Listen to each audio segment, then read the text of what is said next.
Во ова издание на Newsflash ке гледате. Соединетите американски држави згрозени по убиството на 19 деца и двајца возрастни кои беа убиени во вооружен напад врз основно училиште во Тексас. Анкара ја стави на преиспитување политиката за забрана на влез на руски воени бродови во Црното море. Дали кризата со гасот дополнително ќе ја загрози еколошката состојба во македонските урбани средини? Останете со нас, ги имаме деталите, почнуваме веднаш. Поздрав од Вашингтон, ова е ТВ журналот Newsflash на гласот на Америка на македонски јазик и јас сум Јован Чономовски. 18 годишно момче уби 19 деца и двајца наставници во вооружен напад во основно училиште во Тексас.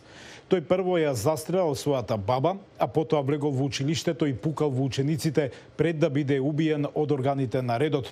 Во изјава за CNN се вели дека полицајците го виделе напаѓачот кој носел панцир, како го напушта автомобилот носејќи пушка, но пред да дојдат до него, тој сепак успел да влезе во училиштето и отвори логан. Како што јавува CNN, убиените 19 ученици и двајца наставници биле од иста клас и во иста просторија. Американскиот претседател Џо Бајден се обрати пред нацијата доцна синоќа, изразувајќи сочувство до семејствата на жртвите, прашувајќи зошто масовните пукања се толку вообичаени во САД и ги повика пратениците да ги поддржат, како што рече, законите за оружје. Ми се смачи и уморен сум, рече тој. Мораме да дејствуваме. Она што ме зачудува е дека вакви масовни пукања ретко се случуваат на друго место во светот, рече Бајден. Зошто? И тие имаат проблеми со менталното здравје, имаат домашни спорови и недоразбирања во другите земји, но ваквите убиства никогаш не се случуваат со фреквенција како што се случуваат во Америка. Зошто? Зошто дозволивме ова да се случи, рече Бајден. Генералниот секретар на Обединетите нации Антонио Гутераш во изјава рече: "Длабоко сум шокиран и тажен од грозоморното масовно убиство во училиште во Тексас. Посебно е трогателно што повеќето од жртвите се деца." Папата Францис денес рече дека му е скршено срцето по пукањето во училиштето во Тексас, повикувајќи уште еднаш на поголема контрола на оружјето во САД. Трагично и тажно.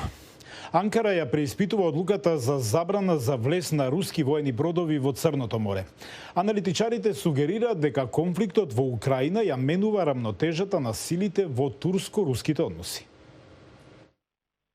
Рускиот брод предводник на Црното море Москва минува низ Истанбулскиот воден пат Босфор пред инвазијата за последен пат.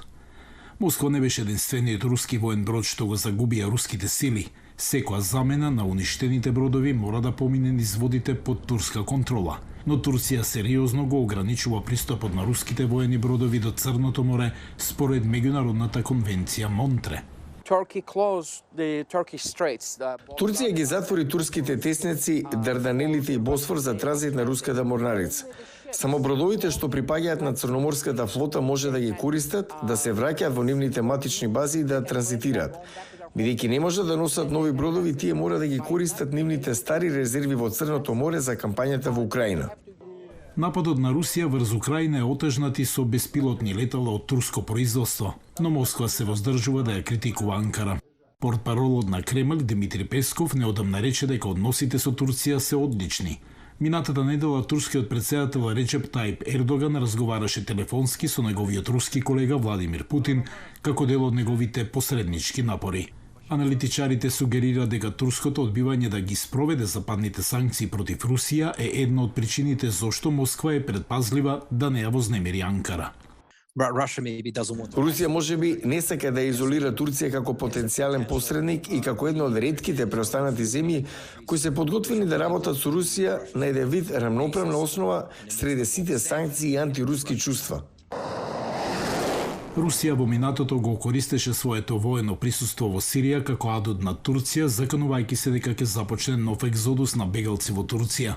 Аналитичарите велат дека Путин имал предност во однос на Ердоган, но војната во Украина го принудила на ребалансирање. So Turkey has a stronger hand now towards Russia. Турција сега има предност над Русија. Русите имаа начин да сигнализираат незадоволство на Турција кога не им се допаѓа акциите на Турција со бомбардирање одредени цели во Сирија или правење нешто во Либија. Сега им е потешко да го прават тоа. Сакаат да ја зачуваат Турција во незиниот полунеутрален статус. Тоа им е економски животна линија и сакаат да ја имаат како логистички центар. Глетката на руски воени бродови кои често минуваат низ Истанбул сега е минато, бидејќи Турција забрани пристап на Русија до Црното море, а тоа не само што ја комплицира руската инвазија, туку јасно покажува дека незините односи со Москва стануваат рамноправни. Изворите на токсични честици не исчезнуваат со топлото време. Се стравува дека и кризата со гасот дополнително ќе ја загрози еколошката состојба во македонските урбани средини. Нашиот колега Тоше Огњанов ги има деталите. Со доаѓањето на пролетта и летото, загадувањето на воздухот не исчезнува. Се менуваат само изворите што ги испуштаат штетните микрочестички. Пролетните и раните летни месеци се јавува согорување на биомаса, но на отворено. Согорување на отпад, различни видови отпад од земјоделските активности кои вршат подготовки на нивите и така натаму. Тоа е фактор кој што го има, тоа е извор кој го имате у текот на целата година, значи постојано некој некаде нешто гори на отворено, тогаш се изфрлаат релативно големи количини на арсен, на елементи кои што вообичаено ги немаме у воздухот, а се прилично токсични. Универзитетската лабораторија Амбикон од Штип истражуваше кои се изворите на загадување на воздухот во Скопје. Увиделе дека најголемото загадување доаѓа од грејењето на дрва, но и од користењето на тешките горива како што е мазутот. Некаде околу 80% од масата е само тука поврзана, значи 80% може да стигне во одредени месеци загадувањето да биде поврзано или со согорување на биомаса или со согорување на нафта и мазут. Тоа се екстремно високи вредности на кои што можеме и мораме да работиме да ги намалиме. Примената на гасот е една од еколошките препораки, но престојната можна криза со набавките на овој енергенс поради војната во Украина отвора простор за нова еколошка загриженост. Дел од топланите веќе тие имате обрска да имаат резервна опција за грејење и дел од топланите веќе размислуваат да поминат и на други горива како би ја задоволиле грејната сезона што доаѓа. Се надеваме дека ќе се реши ситуацијата со гасот и дека истите ќе продолжат со газ како не би го загадувале амбиенталниот воздух. Од Државниот инспекторат за животна средина укажуваат дека ќе следат контроли доколку големите потрошувачи се решат да го заменат гасот за други горива.